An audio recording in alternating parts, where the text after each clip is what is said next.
Caríssimos irmãos e irmãs, também que nos acompanham pelas redes sociais.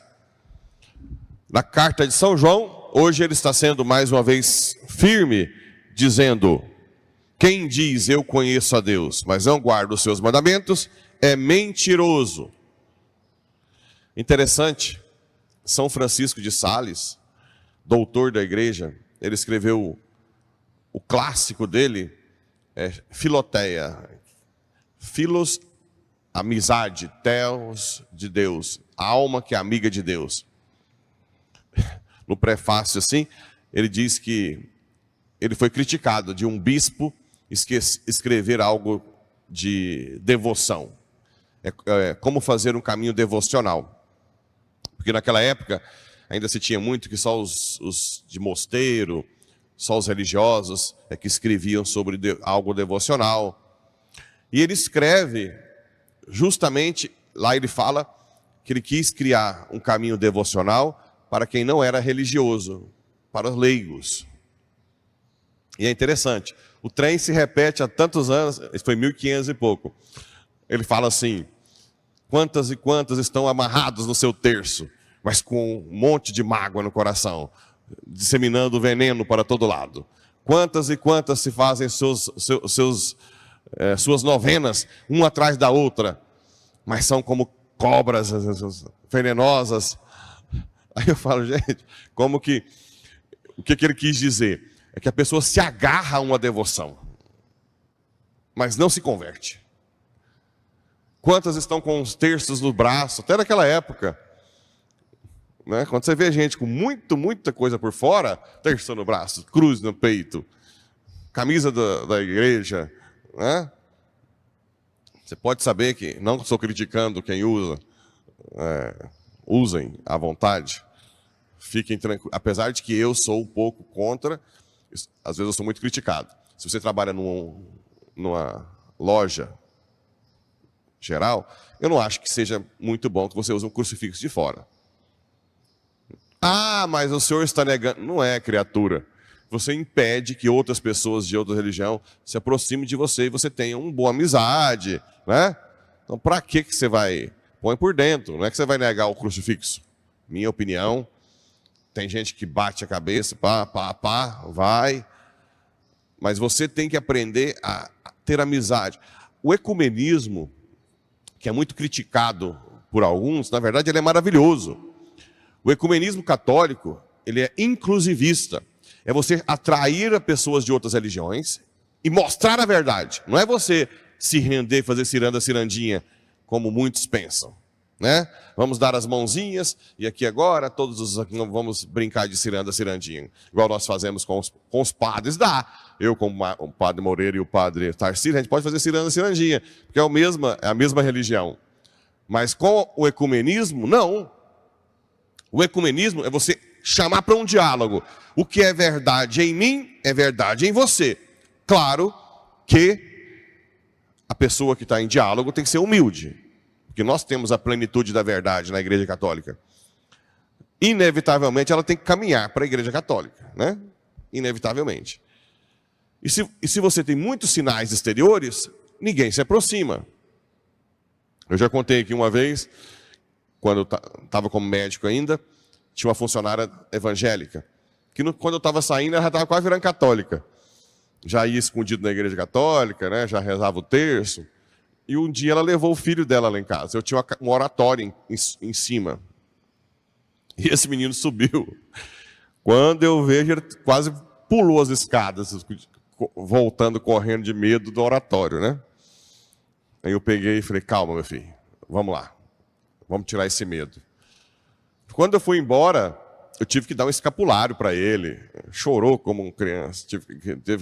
Então você chama a pessoa para um diálogo. Já levei pastor de frente ao oratório, um pastor da igreja da Assembleia de Anápolis, pastor e a pastora.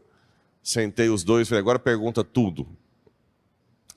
Quando eu estava indo embora para Roma, ele me ligou dizendo que estava orando por mim às 3 horas da manhã, desse pastor. E me pediu uma vez para ir na igreja dele. Falei, vou. Fui na igreja dele, sentei no final, aí no final do culto, ele tirou a gravata e disse: agora eu vou sentar com meu amigo lá no fundo. O pastor sentou mesmo. Ele deixou terminasse o culto. Então, se você tem capacidade de diálogo, né?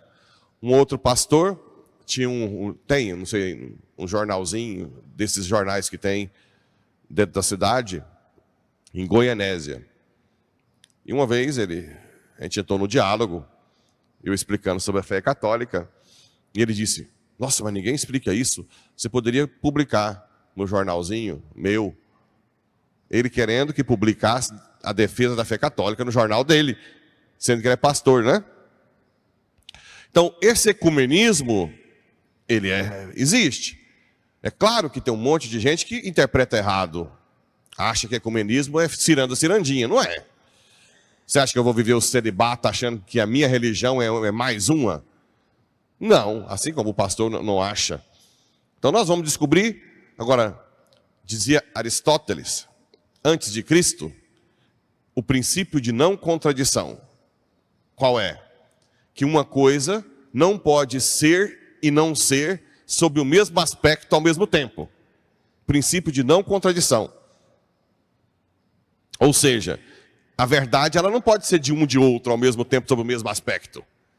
Então nós temos que caminhar no diálogo e cada um ir tomando a verdade que é de todos. Como nós não temos culpa, nós temos a plenitude da verdade, né? Ah, padre, mas que pretensão. É só você olhar os primeiros cristãos da época. Quais são os hábitos dele? Eucaristia, Nossa Senhora, está tudo lá, né?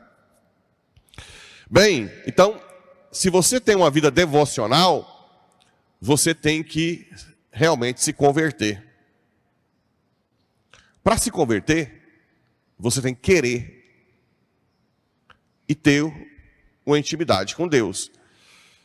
Como dizia, tem um padre na Itália muito famoso, Fábio Rossini, que ele atrai muitos jovens.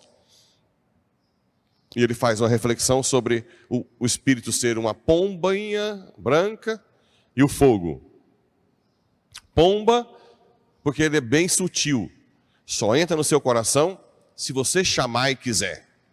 Fogo, porque depois que ele entra, ele destrói tudo que é do passado. Refaz tudo com o fogo, né? Então o espírito... Lá não é em Porá, não. Em outra cidade aí, tem uma ministra da Eucaristia que ela não conversa com o vizinho. Então ela veste a roupinha de ministro, não olha na cara da vizinha, para ir toda vez. E às vezes a gente vê isso. Ela sai assim, eu vou falar onde. Eu já vi isso. A vizinha sentada na porta, que ela não conversa, e aí pega a roupa de ministro, vira a cara. Isso não pode acontecer. Isso não pode acontecer. Eu não estou falando que você tem que ser amiga da vizinha. Você tem que lutar para pôr os mandamentos em prática, né? Tem que lutar. De vez em quando eu quero desganar algum, mas depois você reza pela pessoa, né? Pegar cinto, não vou falar.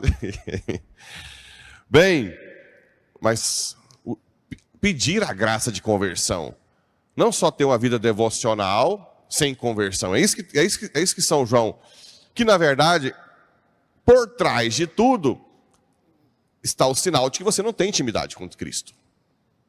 Você tem uma coisa exterior. Uma vida devocional exterior, né? Caríssimos, eu vos comunico um mandamento novo. Este mandamento é antigo, né? Que é verdadeiro nele e em vós, pois que as trevas passam, já brilha a luz verdadeira. Por que Jesus é a luz? Porque nós estamos perdidos no mundo sem saber quem somos nós. Nós não temos o manual de instrução. O povo lá fora está igual barata tonta, com dinheiro ou sem dinheiro, de bicicleta ou de jatinho, barata tonta do mesmo jeito. Não sabe de onde veio nem para onde vai. Desesperadamente tenta saciar algo que não sacia. Só Deus sacia. Por isso que Cristo é a luz. Barata tonta, imagina sua casa de noite sem energia. Você trombando os móveis. Né? É assim que o mundo está lá fora. Você não sabe quem é você. É de dar dó. Você não sabe. E aí tem... Sempre tem alguém que vai ficar com raiva de mim em alguma homilia, né? Mas, por exemplo, você vê um aniversário de 2 milhões de reais para uma criança de 1 ano de idade. Né? É um desespero tão grande. O que uma criança de 1 ano sabe? Gasta 2 milhões numa festa. Você vê que aquilo ali está errado. A pessoa está mais no escuro do que tudo. Não tem sentido. O menininho está lá, não sabe o que, não é? A festa do filho, da filha, da princesa. Não tem muito sentido. E assim tem tantas coisas na sociedade. Se você olhar com a razão iluminada pela fé, fala, a sociedade pirou. Não tem sentido nenhum. Esse trabalho até de madrugada, acorda cedo, até de noite, sem viver em casa, sem relacionar-se bem, por dinheiro, para depois ficar doente e perder a família, como dizia, nem precisa ser católico, né? Até Dalai Lama dizia isso. A frase mais famosa dele é essa. Na sociedade, o homem trabalha por dinheiro até ficar doente, depois gasta todo o dinheiro para pagar do hospital. Mais ou menos assim, uma frase mais bem elaborada, mas é loucura mesmo. Que coisa mais louca é essa? Sem contar que dinheiro é um bem de meio, não é um bem de fim. Como é que você junta dinheiro? Se ele é um bem de meio, você não faz nada com dinheiro, e você dá a sua vida por ele. Você se desgasta por ele. Não tem muito sentido isso. Então a luz de Cristo é aquela que mostra de onde você veio e para onde você vai. É o céu. É o céu. Igual no MBA que eu fiz, executivo inteligente, fiz um MBA uma vez para saber como ganhar dinheiro, porque todo médico sonha de ter uma renda fora da medicina. Por quê? Porque se o médico ficar doente, de um dia para o outro ele ganha 0. Né? Então a gente fica sempre preocupado. Nossa, tem que montar alguma coisa para mim, porque se eu ficar doente... Então eu fiz um MBA. Mas no final do MBA eu já estava querendo ir virar padre. Inclusive eu encontrei que seria meu provável sócio, que fazia o MBA comigo lá em São Paulo, na volta esses dias aí, no aeroporto de São Paulo. Aí, a última aula do MBA foi um professor muito bom de Curitiba. E ele dizia aquilo que eu falei várias vezes, né? Gente, eu estou aqui para vocês aprenderem a ganhar dinheiro, mas tem 2 coisas que eu quero falar. Uma é que quando você morrer, o seu legado é tudo que você fez que não é por dinheiro. 2, a coisa mais triste do mundo é você trabalhar por dinheiro, construindo essa escada. Quando você trabalha por dinheiro, você está olhando só o degrau. Você não está olhando o fim. E no final da vida, quando você chega com 80, 90 anos, e você descobre que a escada que você construiu, sem rumo, pensando só no dinheiro, chega aqui, aí depois um slide da escada batendo no muro. Ainda foi bonzinho, né? Foi bonzinho, porque depois do muro ainda tem trem, né? Ele falou, é muito triste chegar no final da vida e você ver que você não chegou a lugar nenhum. Eu queria que vocês fizessem isso. Aí ele mudou o slide. Tuf. E a escada indo para onde? Para o céu. A escada indo para o céu. E não se esqueçam de uma coisa. Cada passo que você dá só tem sentido se você descobrir para onde você está indo. Repito. Tudo que você faz hoje só te leva a algum lugar se aquele lugar que te move, também Aristóteles, a causa última é o que move a sua causa primeira, a sua moção. Eu tenho que querer ir para o céu para toda a minha vida se adequar ao céu, senão não vai lá. Entende? É isso que quis dizer. Se você trabalha por algo como barata tonta, como a maioria, barata tonta. Não, vou comprar mais gado, mais soja. Não, eu vou com mais apartamento. Não, agora eu vou isso. Não chega a lugar nenhum. No final da vida você está doente, não te levou a nada. Levou, a família fica brigando, né? Morre, papai, morre, papai. Morre logo, papai. Vai, mamãe, a senhora também podia morrer junto. Né? Isso tá tudo, o irmão com a irmã se degladiando, talvez você ganhe isso. Mas você não ganha o céu. Então é isso que é o fundamento de seguir os mandamentos. A luz de Cristo ilumina que você veio de Deus e você nasceu para Ele. E que esse desejo de ser Deus que você tem, que aqui nesse mundo te leva ao inferno, se você for humilde, Ele mesmo vai querer te dar a divindade. E você vai participar da divindade dele do céu. Essa é a chave para viver nesse mundo iluminado pela graça. Que Deus nos ajude a cada passo nosso nesse mundo ter como meta o céu.